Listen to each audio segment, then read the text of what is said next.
Welcome back to Joe Stunner Boxing. Let's talk about Campbell Hatton. What do you mean, do we have to? Yes, we do. We do. Because I think this kid gets a bit of a rough time from people, okay? Tonight he fought a journeyman fighter from the Czech Republic called Michel or Michael, maybe Dufek. And this Dufek guy, late 30s, came in with 34 wins with 22 knockouts. Interesting. 23 defeats, stopped 7 times and 2 draws. Now, Dufek has been to Britain before. He fought Robbie Davis Jr. back in 2019. And he got stopped, I think, in 3 rounds. And he's also been here before. I think he fought that weird kid who disappeared, Romeo Romero, whatever his name is. Do you know that guy? You know the one I mean? From about 6 years ago. Anyway, the point is, he's a rough, grizzled, leathery old boot of a journeyman. And Campbell Hatton had, this was a 6-rounder. Hatton won it on points, started really quickly out of the blocks, immediately went to the body, which I thought was very impressive, threw lots of punches. Hatton himself is only 21 years old. This Dufek guy, late 30s, I mean, there's literally a generation between them, you know. One's old enough to be the other one's father or son, depending on your point of view. But Campbell Hatton used all his youthful energy, slinging big hooks to the body, showed a very good left hook, and Dufek was stung badly in the first round. He almost went down. In fact, he did hit the floor, but the ref said, no, you were sort of swung to the floor. 6 of one, half dozen of the other. Certainly by the third round, probably by the second round, Dufek's face was a mess. Dufek's a smaller man, no doubt about it. He looked smaller than Hatton. But Hatton, of course, being only 21, hasn't got his man strength yet. And for the first 3 rounds, Hatton looked very, very impressive. Very high work rate. Like I say, good hooks. Nothing scientific about him, nothing fancy. There wasn't much fancy about his father. His father was a pressure fighter, big hooker to the body, good left hook. He's beginning to look like a prototype version of his father. And he's trained, of course, by his uncle, Matthew Hatton.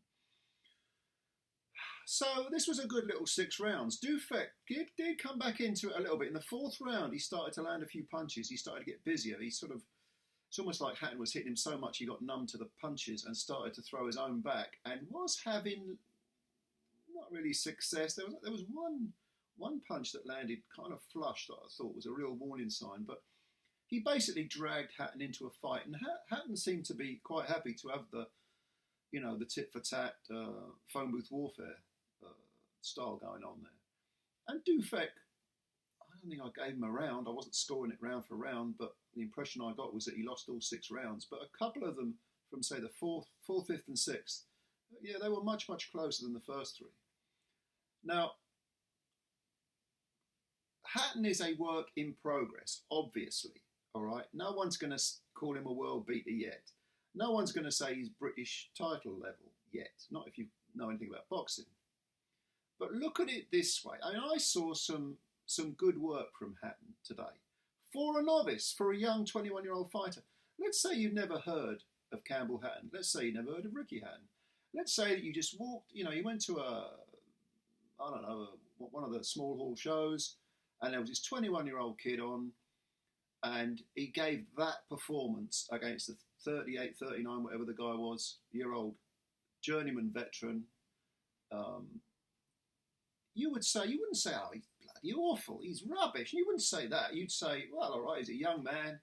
He's got a lot to learn. He's got to go through. This is a good 6 rounds for a young man. Wait till he gets his man strength. He needs to live the life. He needs to stay in the gym. But you wouldn't be slagging the kid off. Now, of course, the reason people slag him off is because he is Ricky Hatton's kid, and he's on Sky DAZN, and he's signed to Matchroom, and yada yada. Okay, but if you're given that, this is what they say about Eddie Hearn. If you're given that silver spoon, it's your responsibility to turn it into a golden one, and that's where Campbell Hatton is. He is privileged. He is privileged because he doesn't have to work for a living. He's got the right people behind him. He comes from good pedigree. But he's still got to go and put the work in, just like Conor Benn had to. And just as with Conor Benn is not Nigel Benn. Campbell Hatton is not Ricky Hatton. These people have their own journey to make. They shouldn't be judged by anyone else's standards. And if they get 6 rounds against a good quality, tough as nails, old veteran, that's got to be a good thing.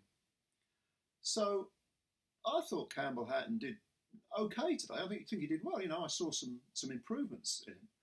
And I don't like the fact that he's just dismissed as being some hype job. There is a lot of hype around him. Yeah, and it is. Is the hype bullshit? Yes, it is. It's like, ignore all that crap. Just strip all that away and look objectively at what you're seeing, okay?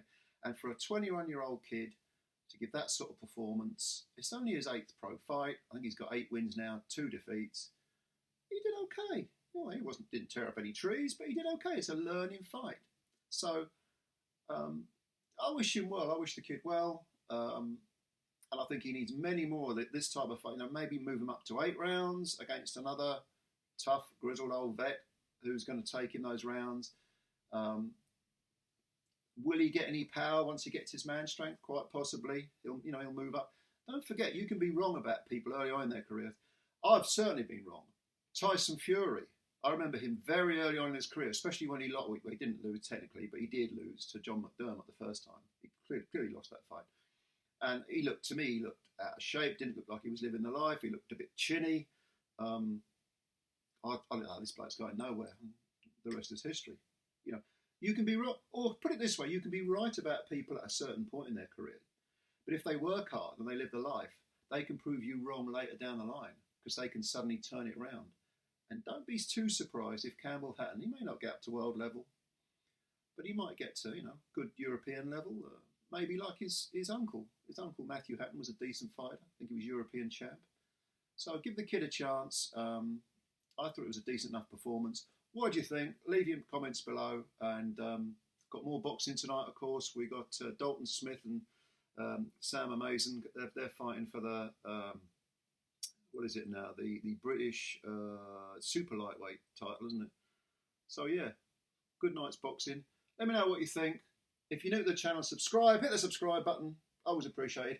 Thanks for your time. As always, we'll speak again soon. Bye for now.